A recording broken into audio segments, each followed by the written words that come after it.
നമസ്കാരം. ആസ്ട്രോളജിക്കൽ ലൈഫിലെ എല്ലാ ഗുരുജനങ്ങൾക്കും ബന്ധു മിത്രാദികൾക്കും ഒരായിരം നന്ദി, നമസ്കാരം. ഞാൻ ഡോക്ടർ എം ഷിബു നാരായണൻ തമ്പായം. എല്ലാവർക്കും പുതുവർഷ ആശംസകൾ നേരുന്നു. ഉത്രാടം നക്ഷത്രക്കാരുടെ പുതുവർഷ ഫലത്തെയാണ് പറയാൻ പോകുന്നത്. മലയാളം കൊല്ലവർഷം 1202, ചിങ്ങം മുതൽ കർക്കിടകം വരെയുള്ള ഒരു വർഷ ഫലത്തെയാണ് പറയാൻ പോകുന്നത്. ഗ്രഹങ്ങളുടെ സഞ്ചാര കാലത്തെ അനുസരിച്ചാണ് പുതുവർഷ ഫലങ്ങൾ, നന്മ തിന്മകൾ കണ്ടെത്തുന്നത്. അപ്പോൾ ഉത്രാടത്തിന് 2 രാശിക്കൂറുണ്ട്. ധനുക്കൂറുമുണ്ട്, മകരക്കൂറുമുണ്ട്. അപ്പോൾ ധനുക്കൂറുകാർക്ക് ഈ വർഷം എന്തായിരുന്നാലും വളരെയധികം സൂക്ഷിക്കേണ്ടുന്നതാണ്. കാരണം 4 ശനിയുണ്ട്, 8 വേഴൻ വന്നിരിക്കുകയാണ്. 2026 6-ാം മാസം 2-ാം തീയതി മുതലാണ് വേഴൻ നമുക്ക് 8 വന്നിരിക്കുന്നത്. അപ്പം അത് 2027 6-ാം മാസം 26-ാം തീയതിയെ മൊത്തത്തിൽ വേഴൻ രാശി മാറും. അപ്പം ഈ ഒരു കൊല്ലം എന്ന് പറയുന്നത് നമുക്ക് 2027 ആഗസ്റ്റ് വരെയാണ് നമുക്ക് ഈ കർക്കിടക മാസം പുതുവർഷം ഉള്ളത്. അപ്പോൾ നമുക്ക് ഈ വേഴൻ എട്ടി നിൽക്കുന്ന കാലഘട്ടം നമ്മൾ വളരെയധികം സൂക്ഷിക്കേണ്ടതായിട്ടുണ്ട്. കാരണം 8 വേഴ സഞ്ചരിക്കുന്ന സമയം 8ൻ്റെ പണി കിട്ടുന്നതാണ്.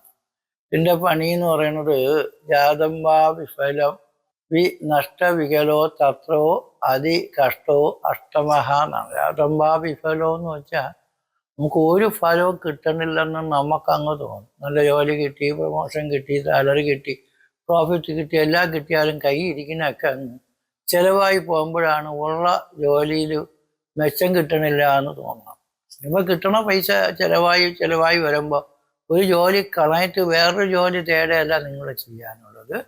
ഉള്ള ജോലി നമ്മൾ നിലനിർത്തിക്കൊണ്ട് വേറെ ഏതെങ്കിലും അഡീഷണൽ വരുമാനം ജോലി ചെയ്ത് കിട്ടാൻ പറ്റുമോ എന്ന് നോക്കണം. ജോലി ചെയ്യാതെ നോക്കി എങ്ങനെ അഡീഷണൽ വരുമാനം കിട്ടുമെന്ന് ചോദിച്ചാൽ റിയൽ എസ്റ്റേറ്റ്, ഷെയർ മാർക്കറ്റുകൾ, ബിസിനസ്സുകൾ, പാർട്ട്ണർഷിപ്പ് ബിസിനസ്സുകൾ, ഇതെല്ലാം നമുക്ക് പറ്റിച്ചുകൊണ്ട് പോവുകയും കൈവിട്ട് പോവുകയും ചെയ്യണം. അപ്പോൾ നമുക്കൊരു ജോലി ചെയ്ത് വേറൊരു ജോലിയും കൂടെ നമുക്ക് 1 മണിക്കൂറെങ്കിലും ചെയ്യാൻ പറ്റിയ ആ പൈസയെങ്കിലും വാങ്ങിച്ച് നമുക്ക് കുറച്ചും കൂടെ സാമ്പത്തിക ഉയർച്ചയിൽ വരുമ്പോൾ നിങ്ങളുടെ ഉള്ള ജോലിയെ കൊണ്ടുള്ള ആ പ്രയാസങ്ങൾ ബാധിക്കില്ല.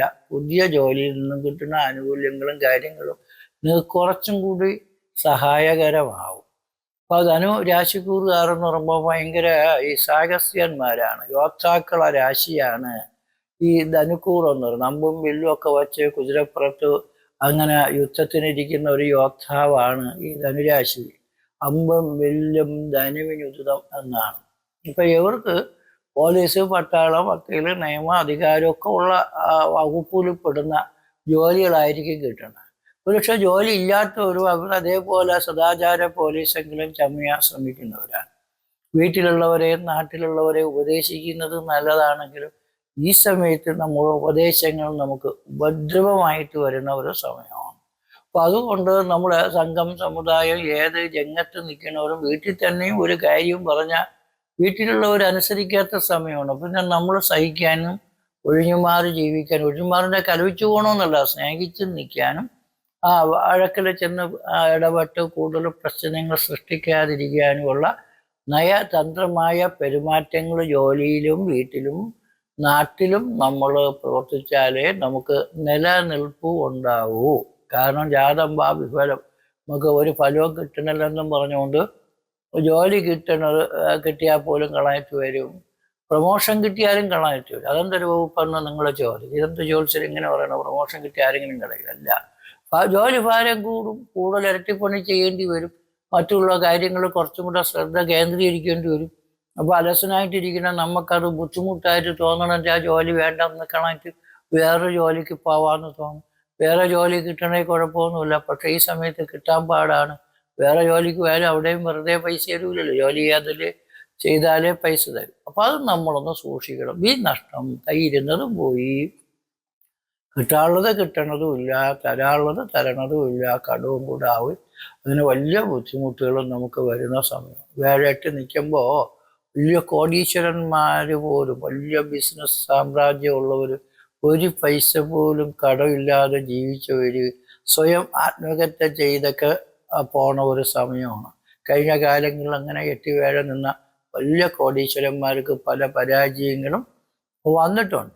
അപ്പൊ അതുകൊണ്ട് നിങ്ങൾക്കും ചെറിയ കാര്യത്തിനും വലിയ പരാജയം വന്ന് പെട്ടെന്ന് ED വരുമ്പോൾ, ഇൻകം ടാക്സ് വരുമ്പോൾ, സർക്കാരിന്റെ ജപ്തി വരുമ്പോൾ, ബിസിനസ്സുകാരുമ്പോൾ, തൊഴിലാളി മുതലാളിയൊക്കെ ശത്രുവാകുമ്പോൾ നമുക്ക് നിലനിൽപ്പില്ലാതെ നമുക്ക് മരിക്കണമെന്ന് തോന്നും, അല്ലെങ്കിൽ മറ്റൊരാളെ കൊല്ലണമെന്ന് തോന്നും. ഇങ്ങനെയൊക്കെയുള്ള കുരുക്കുകളിൽ ചെന്ന് പെട്ട ജീവിതം നമുക്ക് കഷ്ടമാണെന്ന് വിചാരിച്ചോളൂ.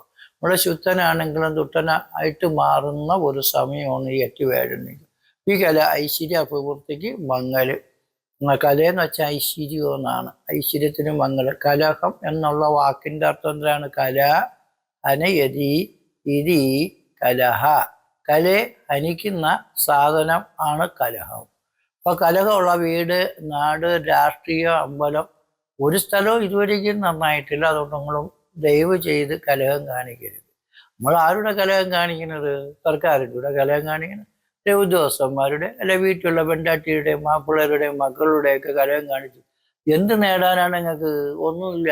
ഈ കലഹം കാണിച്ച് ജീവിതം തുലയ്ക്കാന്നുള്ളതാണ് ഏറ്റവും പറ്റിയ കാര്യം. അങ്ങനെ നമ്മളെ ജീവിതം നമ്മൾ തുലച്ചിട്ട് എന്ത് കാര്യമൊന്നുമില്ല. അതുകൊണ്ട് നിങ്ങൾക്ക് നിങ്ങളെ ഇഷ്ടത്തിന് ജീവിച്ചോ. മറ്റൊരാൾക്ക് ശല്യം ചെയ്യാത്ത പ്രവൃത്തികളായിരിക്കണം. അതാണ് നമ്മളിപ്പോൾ ഈ സമയത്ത് നിങ്ങൾക്ക് പറ്റുക. ആളുകൾ എന്താ പറഞ്ഞോട്ട് എന്താ ചെയ്തോട്ട് അത് നമ്മൾ നോക്കേണ്ട കാര്യമില്ല. നമ്മളെ രക്ഷിക്കാൻ നമുക്ക് എന്ത് പറ്റും? അത് ആർക്കും ഒരു ഉപദ്രവം ഇല്ലാതെ, ഒത്തിരി അടിക്കാതെയും പറ്റാതെയും കൊല്ലാതെ, നമ്മളെ ജോലിക്ക് പ്രശ്നങ്ങൾ വരാതെ, നമ്മൾ ചെയ്യുന്ന കാര്യത്തിൽ ഉത്തരവാദിത്വത്തോടുകൂടി ഏറ്റെടുത്ത് പ്രവർത്തിക്കാനുള്ള ഒരു വിശേഷ ബുദ്ധി നമുക്ക് വരുത്തണം. നഷ്ടം വികലോ തത്രോ അതി കഷ്ടവും അഷ്ടമ. വളരെ കഷ്ടമാണ് ഈ അഷ്ടമം, മരണസ്ഥാനമാണ്. അപ്പൊ ഈ വേഴം നെട്ടി നിൽക്കുമ്പം ആയുസ് കിട്ടൂന്നാണ്. സൗമ്യരന്ധ്രഗതേതു രോഗവിരഹോ ദൈർഘ്യം തഥാച്ച ആയുഷ എന്നാണ്. അപ്പൊ ജാതകത്തില് അല്ലെങ്കിൽ പ്രശ്നത്തില് ജീവിതത്തില് വേഴ എട്ടുമ്പോ രോഗവിരഹോ, രോഗത്തിൽ നിന്ന് മോചനം കിട്ടും. രോഗം ഉണ്ടെങ്കിലേ രോഗത്തിന് മോചനം കിട്ടുള്ളൂ എന്ന് വിചാരിച്ചു. അപ്പൊ നിങ്ങൾ ട്രീറ്റ്മെന്റ് ഒക്കെ ചെയ്ത് ശരീരമൊക്കെ വന്ന് രോഗമൊക്കെ മാറിയിരിക്കണമെന്ന് വിചാരിക്കും. ദൈർഘ്യം തഥാച്ച ആയുഷ്. ആയുസിന് ദൈർഘ്യവും കിട്ടും, ദീർഘായുസ് കിട്ടും. പക്ഷെ ഈ ആയുസ്സും ആരോഗ്യമൊക്കെ കിട്ടിയാലും സ്വസ്ഥത കിട്ടൂല. അപ്പോഴാണ് നമുക്ക് എന്ത് ചെയ്യണം?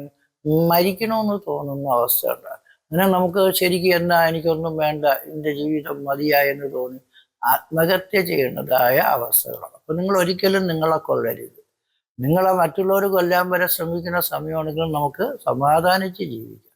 അതിന് വിഷ്ണുവിനെ ഭജിക്കണം. വിഷ്ണുവിനെ ഭജിച്ചാൽ ഇവനെയൊക്കെ മാറുമെന്ന് വെച്ചാൽ മാറും, തീർച്ചയായിട്ടും മാറും. അതിനൊരു കഥയും ഉണ്ട്. നമ്മുടെ ഭഗവത്ഗീത 5-ാമത്തെ അധ്യായത്തിൽ ആദ്യം തന്നെ തുടങ്ങുന്നത് എന്താണ്? സന്യാസം കർമ്മണാം കൃഷ്ണ പുനർയോഗഞ്ച സംസസി ഏതയോഗോ യത് ശ്രേയ തത് ഏകം മേ സുനിശ്ചിതം ബ്രൂയു. അല്ലയോ കൃഷ്ണ, സന്യാസമാണോ കർമ്മമാണോ ഏറ്റവും നല്ലത്? അത് ഏതാണ് നല്ലതെന്നുള്ളത് എനിക്കൊന്ന് സുനിശ്ചിതം, നല്ല രീതിയിൽ നിശ്ചയമായിട്ടൊന്ന് പറഞ്ഞു തരണേ കൃഷ്ണ എന്ന് അർജുനൻ പറയും. അപ്പൊ കൃഷ്ണൻ പറയണേ, സന്യാസസ്തു മഹാബാഹോ ദുഃഖം ആപ്തും അയോഗ്യത യോഗയുക്ത മുനിർബ്രഹ്മ നച്ചിരേണ ബ്രഹ്മ അധികച്ചത്. എന്നുവെച്ചാൽ ഈ സന്യാസം എന്ന് പറയുന്നത് ഭയങ്കര കട്ടമാണ്. മഴയത്തും വെയിലത്തും ഒക്കെ ഇരുന്ന് പ്രയാസപ്പെട്ട് ജപവും തപവും ഒക്കെ നടത്തി നിനക്ക് മോക്ഷം കിട്ടുന്നത് ഭയങ്കര കഷ്ടമാണ്. പ്രത്യേകിച്ച് നീ ക്ഷത്രിയനാണ്. അപ്പൊ അതുകൊണ്ട് ക്ഷത്രിയ ധർമ്മം യുദ്ധം ചെയ്യല. യുദ്ധത്തിൽ ജയിച്ചാലും തോറ്റാലും മോക്ഷം കിട്ടും എന്നാണ്. അപ്പൊ അതുകൊണ്ട് നിന്റെ ബന്ധുക്കളും സുഹൃത്തുക്കളും ആൾക്കാരും ഗുരുക്കന്മാരും എല്ലാവരും നിന്നെ കൊല്ലണമെന്നും നിന്റെ കയ്യിരിക്കുന്ന പിടിച്ചു വാങ്ങിക്കണമെന്നും പറഞ്ഞുകൊണ്ട് ഇങ്ങനെ ഭയങ്കര ശക്തിമത്തായ പ്രകടനങ്ങൾ കാഴ്ചവെക്കുമ്പോൾ നീ ഭീരുവിനെ പോലെ ഇങ്ങനെ ഇരിക്കുന്ന ശരിയായ കാര്യമല്ല അർജുന. നീയല്ലേ അസ്ത്രവിദ്യയിൽ ഏറ്റവും ഭയങ്കര മിടുക്ക്. അപ്പൊ നീ യുദ്ധത്തിൽ മരിക്കണമെങ്കിൽ മരിക്കട്ടെ, നീ പോ. കാരണം ഇവരെ മുമ്പ് നീ ഇങ്ങനെ തോറ്റു കൊടുക്കേണ്ട കാര്യമൊന്നും നിനക്കില്ല എന്ന് കൃഷ്ണൻ അർജുനൻ്റെ വീണ്ടും പറയണം. അപ്പൊ അർജുനൻ പറയണ, എനിക്ക് അടിയും വഴക്കും വെട്ടൊന്നും വേണ്ട. എൻ്റെ വസ്തുവകകള്, രാജ്യങ്ങള് അല്ല അവർക്കങ്ങ് കൊടുക്കുക. എനിക്കിതെല്ലാം പിടിച്ചു വെച്ചിട്ട് എനിക്കെന്തൊരു, അവർക്ക് കൊടുത്താലും എനിക്ക് സന്തോഷവാനാണ്. പിന്നെ ഭഗവാൻ അവരെ കൈ കൊണ്ട് ചാവണേനേക്കാളും ഭഗവാന്റെ കൈ കൊണ്ട് ചാവണതാണ് ഏറ്റവും പുണ്യമായ മരണം. അത് കിട്ട എനിക്കിതൊന്നും വേണ്ടെന്ന്. എന്നിട്ട് കിട്ടം വീണ്ടും ചെയ്തേ പറ്റുള്ളൂ എന്ന് പറയുമ്പോൾ അർജുൻ പറയണം അവർക്ക് ആനപ്പട, കുതിരപ്പട, വീരാളി, പടയാളി, തേരാളി എല്ലാം കൊടുത്തില്ലേ? ഓ കൊടുത്തു. നീ മാത്രമേ ഉള്ളൂ എൻ്റെ ഭക്തൻ. അവരൊക്കെ എൻ്റെ ആൾക്കാരല്ലേ, അവർ ഒന്ന് ചോദിച്ചാൽ കൊടുക്കാതിരിക്കുന്ന എങ്ങനെ? ഞാൻ അത്രയും എൻ്റെ കൂടെ സ്നേഹമുള്ള ആളല്ലേ, അവർക്ക് ഞാൻ എല്ലാവർക്കും ഒരുപോലെയല്ലേ എന്ന് പറഞ്ഞു. അപ്പൊ പിന്നെ അവരൊക്കെ ഇതെല്ലാം കൊടുത്തിട്ട് അവരാ മണ്ടേ ചെന്നാണ് ആ യുദ്ധം ചെയ്ത് എൻ്റെ കൂടെ ഈ പ്രശ്നം ഉണ്ടാക്കാൻ പറയണത്. അതുകൊണ്ട് അതൊന്നും ശരിയാവൂല. ആനപ്പടയും കുതിരപ്പടയും വീരാളിയും പടയാളിയും തേരാളിയും കൊടുത്തിട്ട് അമ്മയോട് ഇപ്പോൾ യുദ്ധം ചെയ്യാൻ പറയുന്നത് ശരിയായ കാര്യമല്ല. ഞാൻ യുദ്ധത്തിൽ പോകാനുള്ള കൃഷേന എനിക്കൊരു നല്ല മരണമെങ്കിലും തരണമെന്ന്. ഇതാ നീ മരിക്കാൻ തയ്യാറി ഓ തന്നെന്ന് പറഞ്ഞു. എന്നാ കയറി വേണ്ടി നമുക്ക് പോവാന്ന് പറഞ്ഞ് ആ യുദ്ധത്തിൽ പോയി. അങ്ങനെ യുദ്ധത്തിൽ ആര് ജയിച്ച്? അർജുനൻ ജയിച്ച്. ഇതെന്തുകൊണ്ട്? ഭഗവാൻ കൂടെ നിന്നത് കൊണ്ടാണ്. ഇത് നിങ്ങൾക്ക് ഒരു പ്രേരണ തരുന്ന ഒരു കാര്യമാണ്. ഞാൻ ഇത് പറഞ്ഞാൽ നിങ്ങൾ ഭഗവാനെ തൊഴുക. നിങ്ങൾക്ക് ഭയങ്കര പ്രശ്നങ്ങൾ വന്നാലും ഒരു കുഴപ്പവും ബാധിക്കൂല പൊന്നെ. ഭഗവാൻ നിങ്ങളെ കൂടെ നിന്നാൽ ഭഗവാനെ പിടിച്ച് കൂടെ നിർത്തിക്കോ. പക്ഷെ ഈ സമയത്ത് ഭഗവാനെ ഭജിക്കുകയില്ല, ഭഗവാനെ തെറി പറയണം മിക്ക ആൾക്കാരും ചെയ്യണം എന്ന് പറയാം. എത്രയോ കാര്യങ്ങൾ ഞാൻ പോത്ത ജ്യോത്സ്യന്മാരില്ല, ആശുപത്രികളില്ല, കോടതികളില്ല, രാജ്യങ്ങളില്ല, വ്യാപാരങ്ങളില്ല, എല്ലാം ചെയ്തിട്ട് എനിക്ക് എന്തൊരു ഒരു ഗുണവും കിട്ടിയില്ലെന്ന് നമ്മൾ അങ്ങനെ ചെയ്യും. അത് എന്നെ പറ്റും. അതുകൊണ്ട് നിങ്ങൾ പേടിക്കരുത്. ഭഗവാനെ ഭജിക്കണം. ഒന്നും സമ്പാദിച്ചില്ലെങ്കിലും കൈയിരിക്കണം, ബാധ സൂക്ഷിക്കണം. അങ്ങനെ നമുക്ക് ദോഷങ്ങളിൽ നിന്ന് ദുരിതങ്ങളിൽ നിന്ന് നമുക്ക് രക്ഷപ്പെടാൻ പറ്റും. അപ്പോൾ വേഴ എട്ടിരിക്കണം. കാരണം ശനി 4 നിൽക്കുന്നതുകൊണ്ട് വീട് വെപ്പിന് തടസ്സപ്പെടും. വീട്ടിലുള്ളവർക്കൊക്കെ ചില അസുഖങ്ങൾ, പ്രത്യേകിച്ച് 4 വെച്ചാൽ മാതൃമാതൃയുടെ ഭാഗിനേയ സുഹൃത ഗോവേശ്വ ശയ്യാസന ക്ഷേത്രാണാം അവിവാഹനസജ വിഭക്തി എന്നാണ്.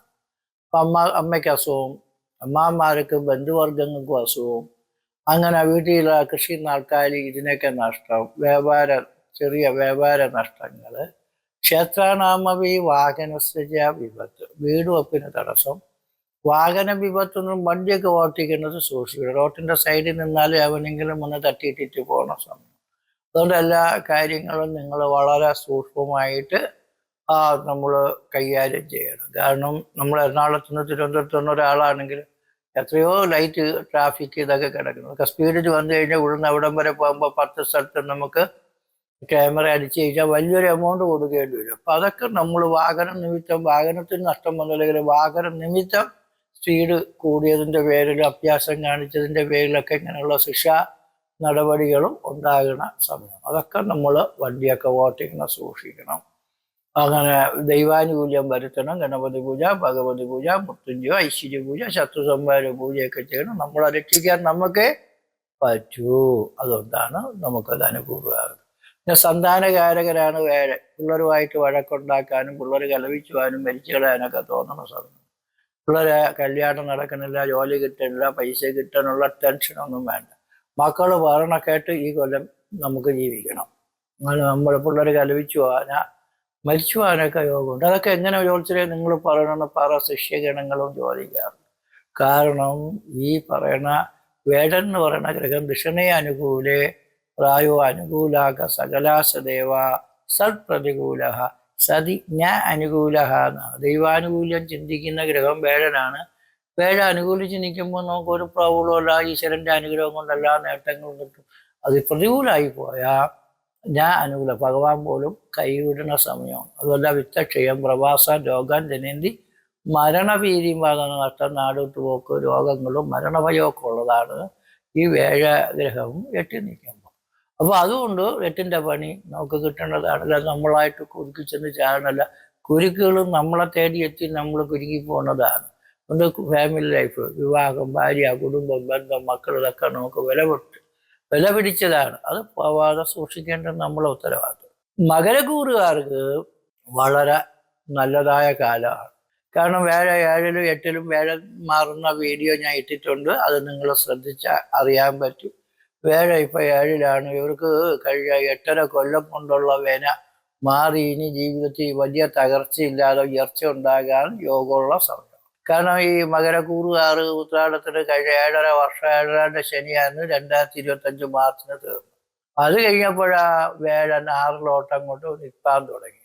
വേഴ 6ൽ നിന്ന് മാറിയത് 2026 6 മാസം 2-ാം തീയതി. അങ്ങനെ 2 ഗ്രഹപ്പിഴകളാണ് മാറിയത്. അപ്പൊ ഏഴാണ്ട് ശനിയും കയ്യിരുന്ന വസ്തുവും ധനവും പണവും കഴിഞ്ഞ 30 കൊല്ലം കൊണ്ടുണ്ടാക്കിയതല്ല ആ 3 കൊല്ലം കൊണ്ട് നഷ്ടപ്പെട്ടു പോകും കണക്കുള്ള അവസ്ഥയായിരുന്നു. ഒരുപക്ഷെ വസ്തു സ്വത്തൊക്കെ കൈയുണ്ടെങ്കിൽ അതിനെന്തായ ബാധ്യതയും കടവും പലിശയും അടയ്ക്കാൻ പറ്റാതെ ബാങ്കുകാർ അപ്പപ്പാറ്റ് വിളിക്കുന്ന സമയമൊക്കെ അത് കഴിഞ്ഞ് 6 വേഴനും മാറി 6 വേഴൻ നിൽക്കുമ്പോൾ ഋണാർത്ഥ ചോര ക്ഷതരോഗ ശത്രുണബാധ്യത ക്ഷതം രോഗം ശത്രു ഇതൊക്കെ ഉള്ളതാണ്. ആ വനെയും മാറി കടബാധ്യതകൾ മാറി കിട്ടും. നമുക്ക് നഷ്ടപ്പെട്ട പൈസ, ജോലി, അധികാരം, സാഹചര്യം, അഭിവൃദ്ധി, അംഗീകാരമൊക്കെ കിട്ടും. ക്ഷതം മറിഞ്ഞു വീണ് കൈകാലി ഓടി ആശുപത്രിയിൽ പോയി ആ സർജറിയൊക്കെ ചെയ്ത് കിടന്ന് രോഗിയെ പോലെ എത്തിപ്പോലും ആശുപത്രിയിലും വെന്റിലേറ്ററിലൊക്കെ കിടക്കുന്ന സമയം അത് മാറി. ശത്രു എന്ന് പറയുമ്പം നമ്മളെ ശരിയാക്കി കളയുമെന്നും പറഞ്ഞുകൊണ്ട് നിന്ന സകല ശത്രുക്കളും വിരോധികളും ഒഴിഞ്ഞു കിട്ടും. നമ്മളിനി സ്നേഹമായിട്ട് പോയാൽ മാത്രം മതി. നിങ്ങളുടെ ജോലിക്കും ജീവിതത്തിനും നല്ലത് വരും. വേഴ 7 വന്നിട്ടുണ്ട്. ഈ കൊല്ലം വേഴ 7 പിന്നെ 10-ാം മാസം മുതൽ 1-ാം മാസം വരെ 8 വീണ്ടും അതേപോലെ നമുക്ക് 2027 6-ാം മാസം വരെ വേഴം വീണ്ടും നമുക്ക് 7 തന്നെ. അപ്പൊ ഈ അങ്ങനെ വേഴം 12 വർഷത്തിലൊരിക്കൽ മാത്രമേ 7 വരൂ. കാരണം ഒരു രാശി ഒരു കൊല്ലം 12 രാശി വേഴം ചുറ്റിക്കറങ്ങി വരുന്ന കാലത്ത് ഒരു വേഴ വട്ടം എന്ന് പറയും. അപ്പൊ ഒരു 7 വട്ടത്തിൽ വേഴ 7 വരെ ബന്ധനൊക്കെ കിട്ടുമെന്നറിയാം. സൗമ്യ സപ്തമേഖ വിവാഹ ഘടന, വിവാഹ സൗഖ്യവും കുടുംബ സൗഖ്യവും ഒക്കെ കിട്ടും. വയസ്സായ ആൾക്കാർക്ക് പോലും കല്യാണം നടക്കാൻ യോഗമുള്ളതാണ്. അതുകൊണ്ട് നമുക്ക് ഭാര്യയും മക്കളും ഉള്ളവർക്കാണെങ്കിൽ ആ ഉള്ള ബന്ധം സ്നേഹിച്ച് ജീവിക്കും. ഭാര്യ കലയിച്ചിരിക്കുക, ഭർത്താവ് കലയിക്കുക, അങ്ങനെയുള്ളവർക്കൊക്കെ സ്നേഹമായും ഇഷ്ടമൊക്കെ കൂടി വയസ്സാം കാലത്ത് സ്നേഹിച്ച് ജീവിക്കാനുള്ള അവസരമുണ്ട്. പിന്നെ പെണ്ണും മക്കളും വേണ്ടാന്ന് പറഞ്ഞവർക്ക് കല്യാണം നടക്കാൻ യോഗം. ഉള്ള ഭാര്യയും മക്കളും ഉള്ളവർക്ക്, ഭർത്താവും മക്കളും ഉള്ളവർക്ക് അവരുടെ മക്കൾക്ക്, ആ കുടുംബക്കാർക്ക് കല്യാണം നടത്തിക്കാനുള്ള യോഗം. വിവാഹം എന്ന് പറയുന്നത് പല ജാതിക്കാരും മതക്കാർ, രാഷ്ട്രീയക്കാർ, സംഘടനക്കാർ, സമുദായക്കാർ എല്ലാം കൂടിച്ചേർന്ന് നിൽക്കുന്ന ഒരു പുണ്യകർമ്മമാണ് വിവാഹം. അതേപോലെ നിങ്ങൾക്ക് എല്ലാ സമൂഹത്തിലുള്ള എല്ലാ ജാതിക്കാരുടെയും മതക്കാരുടെയും രാഷ്ട്രീയക്കാരുടെയും സംഘടനക്കാരുടെയും സമുദായക്കാരുടെയൊക്കെ പ്രീതി സഹായമൊക്കെ കിട്ടി നമ്മളെ വെറുത്തിരുന്നവർ സ്നേഹിക്കുന്ന സമയമാണ്. അർത്ഥലാഭ, നഷ്ടം വന്ന് കിട്ടാതെ കിടക്കണ പൈസയൊക്കെ കിട്ടും, ജോലി കിട്ടും, അവസരം കിട്ടും, ടെസ്റ്റുകൾ ഇൻ്റർവ്യൂവിനൊക്കെ പോയാൽ നല്ല മാർക്ക് കിട്ടും, ഏത് രാജ്യത്ത് പോയാലും ജോലി കിട്ടും, പൈസ കിട്ടും. അങ്ങനെ നഷ്ടപ്പെട്ടു പോയെന്ന് നമ്മൾ വിചാരിച്ച കാര്യങ്ങൾ എന്തെങ്കിലും പരിശ്രമിച്ചാലല്ലേ നമുക്ക് കിട്ടാതെ വരുമ്പോൾ കിട്ടിയില്ല എന്നുള്ള ടെസ്റ്റ്. അങ്ങനെ പരിശ്രമം കൊണ്ട് സകല കാര്യങ്ങളും നേടി ജയിക്കാനും വിദേശിയാനും വിദേശത്ത് പോവാനും അധികമായ ഫലം കിട്ടാനും ഈശ്വരാനുകൂല്യം തെളിഞ്ഞ് നേട്ടങ്ങൾ കിട്ടി കോട്ടങ്ങൾ മാറാനും അവർക്ക് എല്ലാ തരത്തിലും നല്ലത് വരാനും യോഗമുണ്ട്. വേഴൻ എന്ന് പറയുന്ന ഗ്രഹം അനുകൂലിച്ച് സഞ്ചരിക്കുന്ന സമയം മനസുഖം, ശരീരസുഖം, ബന്ധുഗുണം, ജീവിത പുരോഗതി, വസ്തു, ധനം, ഗ്രഹം, വാഹനം ഇങ്ങനെയുള്ള ഐശ്വര്യ അഭിവൃദ്ധികളൊക്കെ ഉണ്ടാകും. കൂടാതെ ശനി നമുക്ക് 3 നിൽക്കുന്ന സമയമാണ്. അതുകൊണ്ട് 0യിൽ കിടന്ന ഒരാൾ ഹീറോ ആയിട്ട് വരുന്ന സമയമാണ്. അതുകൊണ്ട് നിങ്ങളൊന്ന് മനസ്സിലാക്കിയ, ഒന്ന് ചിന്തിച്ച് എല്ലാവരോടും സ്നേഹം കാണിച്ച് നിങ്ങളെ ചെറിയ പ്രവർത്തനങ്ങൾ വലിയ വിജയകരമായിട്ട് വരും. അതുകൊണ്ട് നിങ്ങൾ പേടിക്കേണ്ട. പിന്നെ 2 സർപ്പം സഞ്ചരിക്കുന്ന സമയമായതുകൊണ്ട് കൂടുതൽ ആരുടെയും വഴക്കിന് പോകരുത്. കാര്യം പറയുമ്പോൾ ആൾക്ക് വിരോധം വരും. വാക്ക്, കുടുംബം, ധനമാണ് ഈ 2. അപ്പോൾ വാക്കിൻ്റെ അഭിപ്രായ ഭിന്നത, കലഹം. കുടുംബം എന്ന് വെച്ചാൽ ബന്ധുക്കളുമായിട്ട് ചെറിയ കലഹം. ആ ധനം എന്ന് പറയുമ്പോൾ നമുക്ക് പൈസയൊക്കെ കിട്ടാൻ ഇത്തിരി ബുദ്ധിമുട്ട് പോലെയാണെങ്കിലും നമ്മൾ പരിശ്രമിച്ചാൽ നിങ്ങൾക്ക് എല്ലാ അനുകൂലങ്ങളും ജോലിയിലും, സർക്കാർ, കോടതി, പ്രവൃത്തി, വ്യാപാരം എല്ലാത്തിലും നല്ല ഐശ്വര്യ അഭിവൃദ്ധികളും അതേപോലെ കുടുംബ ബന്ധങ്ങൾ, സ്നേഹബന്ധങ്ങൾ, മക്കളും അരുമക്കളും ചെറുമക്കളൊക്കെ നമ്മളോട് ഭയങ്കര സ്നേഹമൊക്കെ കാണിച്ച് നിങ്ങൾക്ക് നഷ്ടപ്പെട്ടു പോയെന്ന് പറഞ്ഞാൽ എല്ലാ കാര്യങ്ങളും എനിക്കെല്ലാം കിട്ടി, ഞാൻ ഇനി രക്ഷപ്പെടും, എൻ്റെ സ്വസ്ഥത പോയി ഇരുന്നതാണ്, മാനസികമായിട്ട് തളർന്നിരുന്നതാണ്, പിള്ളേർ വരെ ചത്തുവിനെ പോലെ നിന്നതാണ്, എല്ലാ വിഷമവും മാറിയത് സ്വസ്ഥതയുണ്ട്. ഇപ്പോൾ വയസ്സാം കാലത്ത് ഭഗവാനെ പൈസ ജീവിക്കാൻ കിട്ടുന്നു, ഒരു വിഷമവും ഇല്ല എന്ന് തോന്നുന്നത് വലിയ വിഷാദ സാഗരത്തിൽ നിന്ന് നമ്മളൊരു സന്തോഷമായ അവസ്ഥയിൽ എത്തുന്ന സമയമാണ്. അപ്പം എല്ലാവർക്കും നല്ലത് വരും, പേടിക്കേണ്ട. ജാതകവും കൂടി ഒന്ന് പരിശോധിച്ച് നോക്കണം. ജാതകത്തിൽ നല്ല ദശാകാലങ്ങൾ അനുകൂലമൊക്കെ ആണെങ്കിൽ നിങ്ങൾക്ക് വളരെ ഐശ്വര്യം കിട്ടും. അസുഖം ജാതകത്തിൽ നമുക്ക് എന്തെങ്കിലും പ്രോബ്ലം ഉണ്ടെങ്കിൽ ദശാസന്ധി ദശനി രാവു കേതു ഇങ്ങനെയൊക്കെയുള്ള ദശാകാലങ്ങൾ ഉണ്ടെങ്കിൽ നമുക്ക് ഗുണം കുറഞ്ഞിരിക്കും. ജാതകം പരിശോധിക്കും, ജനനത്തീയതി, ജനിച്ച സമയം, ജനിച്ച ജില്ല, പേര്, നക്ഷത്രം ഇതൊക്കെ വേണം. ഫീസും അടയ്ക്കണം, വാട്സപ്പിൽ സെൻഡ് ചെയ്യണം. പിന്നെ കാലഭൈരവര ദർശനം നടത്തി, പൂജ നടത്തി, വഴിപാട് നടത്തി പ്രാർത്ഥിച്ച വലിയ വലിയ ഗ്രഹപ്പിഴകളും മാറും. കാലഭൈരവ ക്ഷേത്രത്തിൽ സർവ്വദൈവങ്ങളും ഉണ്ട്. ബ്രഹ്മാവും വിഷ്ണുവും മഹേശ്വരനും കാലനും എല്ലാവരും ഉണ്ട്, കറുപ്പനും ഒക്കെ ഉണ്ട്. അപ്പോൾ എല്ലാവർക്കും ഈ വർഷം നല്ലത് വരട്ടെ എന്ന് പ്രാർത്ഥിക്കുന്നു. എല്ലാവർക്കും ആയുരാരോഗ്യ ഐശ്വര്യ പ്രവൃത്തികളും വിദ്യ ഉദ്യോഗദാന ഗ്രഹവാഹനാദി സൗഭാഗ്യങ്ങളും ശരീരസുഖവും മനസ്സുഖവും സർവവിധ കീർത്തി സ്ഥാനമാനങ്ങളും അധികാരങ്ങളും ഉദ്യോഗങ്ങളൊക്കെ കിട്ടട്ടെ എന്ന് പ്രാർത്ഥിച്ചുകൊണ്ട് നിർത്തുന്നു. നന്ദി, നമസ്കാരം.